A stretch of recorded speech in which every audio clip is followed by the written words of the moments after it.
Maganda at mapagpalang araw po sa ating lahat mga hunter. Ngayon po ay nais ko lang pong isa rito ang ating mga bagong hunt na barya. Yan.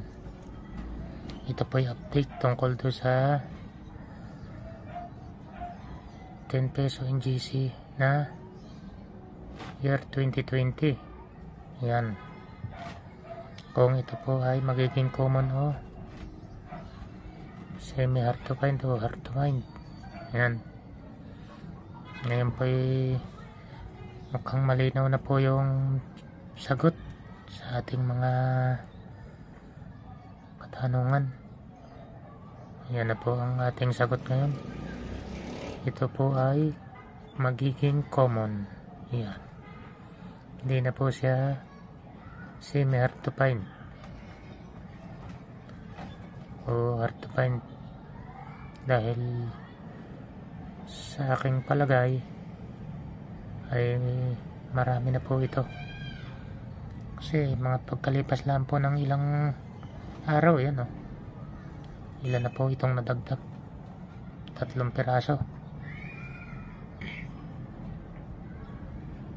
Yan po ang ating masasabi doon sa upload natin nung nakaraan, kasi naghahanap tayo ng kung hard to find o semi hard to find.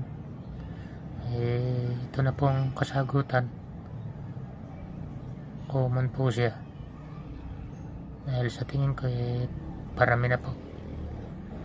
Tingin ko dito hindi lang agad ito nilabas, dapat ito nung pa meron na Anong year na ngayon? 2023 na. Hindi lang agad nila nalabas, kaya ngayon lang naglalabasan.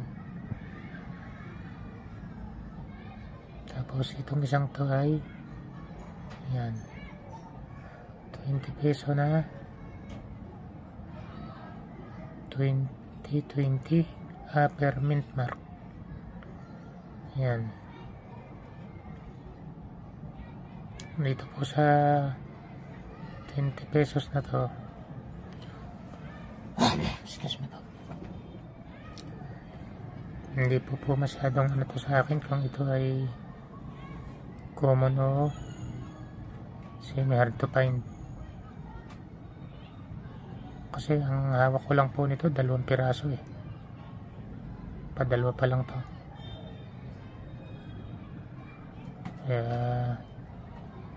siguro sa ibang mga maraming maraming mga kasama din. Kung hindi ako nagkakamali, itong kondisyon ng barya na to o yung sa kulay niya, ito yung mga unang labas ng 20 pesos. Hindi ko lang po alam kung ito ay mga semi hard to find, mga upper mint mark, dahil medyo marami po akong hawak nito, 2 lang yung meron ako nito. Mag research din ako ng patungkol dito kung anong nito, pag-aralan din natin to. Sige po, hanggang dito lang po muna, at maraming salamat po sa inyong pagsubaybay at pagtangkilik sa mga natin dyan. Kung nagustuhan nyo itong video na to, paki-like and share na rin po, at paki-subscribe na rin, paki-pindot ang notification bell para lagi po kayong updated sa ating mga susunod pang video.